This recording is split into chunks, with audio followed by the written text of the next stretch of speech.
Showbiz fanatics, Catherine Bernardo abay ipinagamit ang kanyang studio para kay Alden Richards. Ano nga ba ang update sa ticket selling ng HLA? But before that, first magsimula sa ating updates for today's video.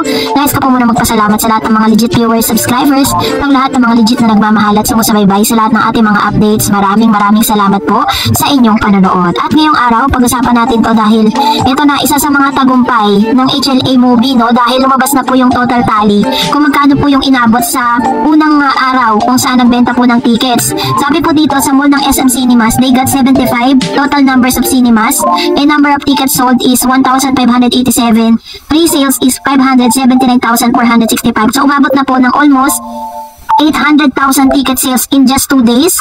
800,000 na for a movie na 2 months away pa, no? Very insane, sabi nga. So, ganun katindi po yung bentahan ng mga tickets ngayon. At nagkakaubusan pa at halos hindi na po ma-accommodate ng ilang mga SM malls yung mga nagpapareserve para po dun sa paghihintay na dalawang buwan pa po tayo mag-aantay pero ang dami ng mga reservation. Kaya naman, yun palang kinukongratulate na natin ang team ng HLA, si Catherine Bernardo, Alden Richards, Direk Cathy Garcia Sampana, and of course, syempre, lubos naman din po ang pasasalamat, ng ilan, no, ng mga nito pong pinapasalamatan din ng HLA at ni pinangkat din ang mga followers and kanila pong mga talagang masusuporta po sa kanila kasi ramdam na ramdam po nila ang inyong mainit na pagsuporta. So kasabay ng mainit na mga balita patungkol po dun sa very trending at pinag-uusapang sailing boat na sushi, no, na pinlex ng family ni Miss Catherine Bernardo. Isa pa rin sa mga pinag-uusapan ngayon sa social media ang patungkol dito po sa studio na finlex din ni Miss Catherine kasi chinek ko po ito, it was last August 16, 2021, 12:05 PM nang inilabas ni Miss Catherine Bernardo yung kanya pong pinakabago or nagkaroon siya ng fan tour for her own studio which her mom gave to her as a present when she turned 25 years old this year, noong 2021. Upon entering the studio, you see the gazebo. Ang ganda nito nilagay namin na parang mini garden. I really like it because nakaka-relax siya. Usually dito tumatambay yung mga tao while waiting for the shoot. She said in an 18-minute clip uploaded on her YouTube channel. So kung gusto niyo pong makita yung kabuuan ng kanyang studio na to na very trending ngayon, ay pwede niyo pong balikan yan dun sa kanyang YouTube channel at mag-subscribe na rin po kayo, diba? Sabi dyan, Bernardo said that the gazebo areas are also double as a place when she and her friends can hang out. Sa mga days na walang shoot, minsan naglalagay lang kami ng tables dito and we eat here, we drink here. After the shoot, dito lahat tatambay kasi fresh air, sabi niya. And of course, naging trending to dahil kitang-kita po dito po sa shoot na ginawa po ni Mr. Alden Richards ng sa BDO, yung bago niyang endorsement. Nakita po yung background. Ayan, kitang-kita naman talaga na dito po sa studio po ni Miss Catherine Bernardo ginanap, no, yung kanyang endorsement shoot na ito na talagang natuwa ang lahat ng mga netizen kasi parang very open din talaga si Alden Richards to use those kinds of things na talagang na-appreciate naman ni Alden Richards na open yung house ni Miss Catherine Bernardo para kay Alden. Ngayon, gusto niyo pa ba ng pag-amin? Ang dami na pong resibo na lumalabas. So, kayo na po ang humusga. And for that, narito naman ang ilan sa mga komento at reaction po ninyo patungkol naman sa ating latest updates. Magbasa tayo at magre-react. Sabi po ni Miss Violeta Lazaro, ako mula kabata hindi ko hilig ang mag-admire ng mga artista. Pero sa ngayon, lola na, bahala na sinasabi ako nga ng mga sinasabihan niya ako ng mga anak ko, kabde na naman, wish ko makita ko sila personal. Pero layo, andito ako sa Negros, pasensya sa text ko kasi malabo ng mga mata ko. Salamat, mahal ko silang dalawa. Ayan.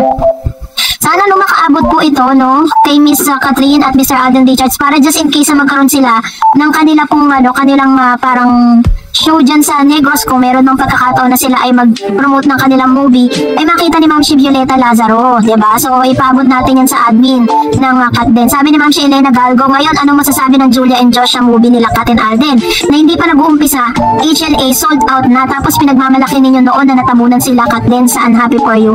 Nasaan ngayon yung 20 million in one day?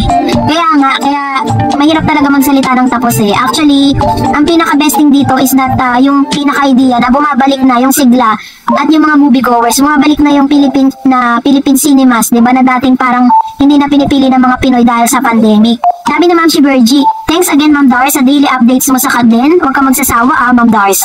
Ngayon pa lang, congratulations in advance si Miss Catherine at Mr. Alden at nakatanggap yan ng maraming awards. As in first showing ng HLA, abot yan ng billion. Kaya let's support Catherine. Kadin, Ma'am Dars, nagpaalam ako kay amo ko para mapanood ang HLA Ma'am Dars. Hindi ako pinayagan. Kasi ang schooling dito walang mag-aasikaso sa mga alaga ko. Syempre, hindi ko sinabi na manonood ako ng movie. Ang sinabi ko bakasyon. Pero hindi pumayag Ma'am Dars. Di bali, masaya ako sa mga pagpopromote pinopromote na nila. God bless you, Ma'am Dars and Kat din. Yan, sige Ma'am Shibergy, babalitaan na lang namin kayo. And kung sakasakali, di ba, makukuha tayo ng mga videos na makita natin sila in person, eh syempre mapapanood nyo po yan dito sa channel ko. And marami pa rin naman pong pagkakataon, just in case na hindi nyo sila mapanood sa sinihan, at nasa Netflix naman yan, ipapalabas naman sa Netflix yan. So yun po yung dapat nyong abangan. In case na hindi kayo makauwi ng Pilipinas para po manood ng HLA, dahil kahit naman di kayo makapanood pa sa ngayon, eh talaga namang very supportive naman po ang peg ninyo sa lahat ng pagkakataon. At syempre, you need to work mode muna kayo as of now. And sabi naman si Annabel, hello Miss Darrets, thank you sa updates. Nakikinikinita ako ng haba ng pila sa mga sinihan. Kung this month palang sold out na, naku sure na malalampasan na ang rewind ni Nadong yan. Just imagine di pa nag-start yung promotion ha. Thanks God. Thanks God. God bless Kat din and congrats in advance. Ay, ito naman po yung kanyang komento patungkol sa bagay na to. And ganun din po yung nakikita ko, no. Sana mabigyan din ako ng pagkakataon na makapag-video dun sa mga sinihan kung saan showing nga itong ito pong movie na to na HLA, para po mabigay natin yung mga footages at yung mga point of view ng mga nanood with regards to that movie. Sabi ni Ma'am si Daisy, first time in history, Miss Darrets, na nangyari ito sa Philippine movie. Kat din talagang sakalam. Sila lang talaga makakagawa niyan. Despite sa dami ng against or bashers nila, kasi mabait at mapagmahal silang dalawa, never na pumatol kahit sino na bashers nila. Good evening Miss Dar sa lahat ng Kat din at followers mo. Ayan, thank you po. No, so talagang po to, historical na matatawag, kasi sabi nga ng siyang concert ni Taylor Swift, no.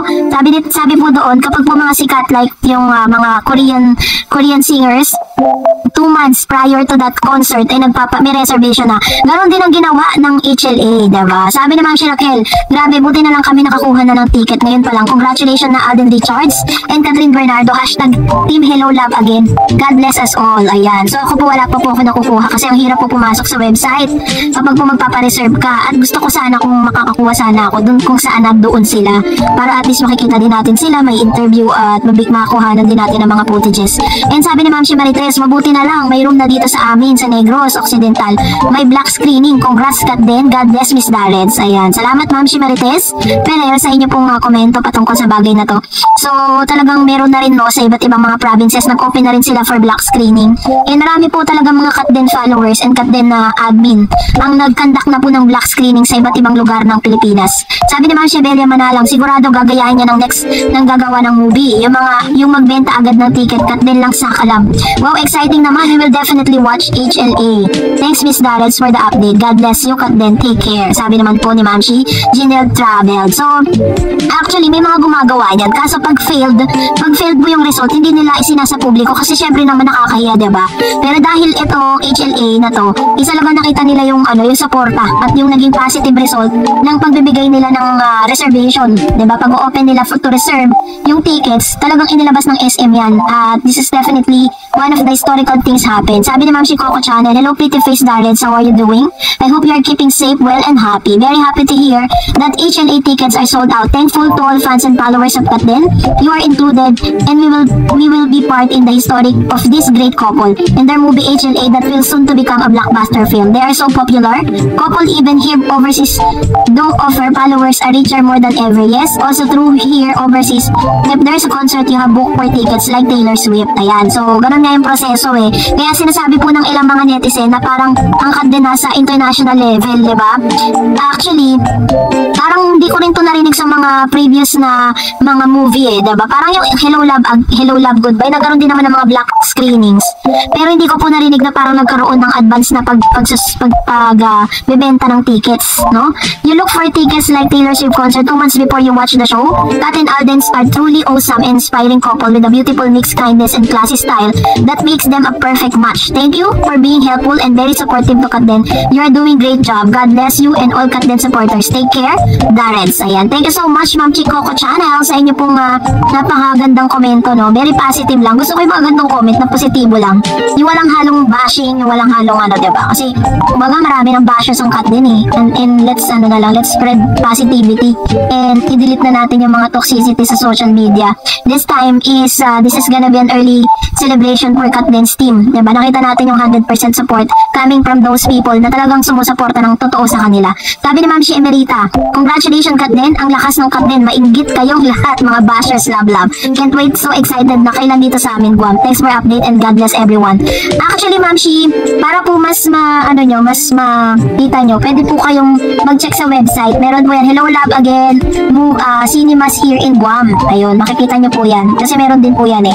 Sabi naman ni Ma'am Shi, Mr. Dan, wow, Kat Den. Ayan, thank you so much sa inyo pong mga komento, no? Salamat po. And that's it for today. For more videos and updates, please don't forget to like and subscribe. And please don't forget to follow my Facebook page, Dar Eds TV. God bless everyone!